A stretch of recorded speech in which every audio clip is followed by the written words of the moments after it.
के खिलाफ जो साजिश हुई उससे हमारी कौम जिंदा हो गई। पाकिस्तान तहरीक इंसाफ के चेयरमैन का कहना था कि हमारी हुकूमत गिराई गई तो भारत और इसराइल में खुशियां मनाई गई। मैं अवाम से कहता हूं कि अपने हुकूक के लिए बाहर निकलें, जिंदा कौम की तरह हुकूक के लिए लड़ें। तर्जुमान पाक फौज के साजिश से मुतालिक बयान पर साबिक वज़ीर आज़म का कहना था कि DGI-SPR का ये सिर्फ नुक्ता नजर हो सकता है, फैसला नहीं। इमरान खान ने कहा कि हमारे पास रिकॉर्ड मौजूद है, हमारे लोग अमरीकी सफारत खाने में जाया करते थे, हमारे इत्तेहादियों ने भी अचानक ही साथ छोड़ना शुरू कर दिया था।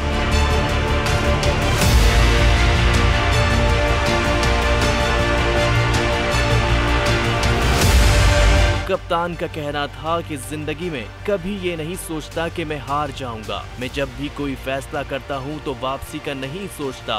बुरे वक्त से निकलने वाला ही चैंपियन होता है। आप हारते जब हैं जब हार मान जाते हैं। सब्सक्राइब करें और बेल दबाएं ताकि कोई खबर रह न जाए।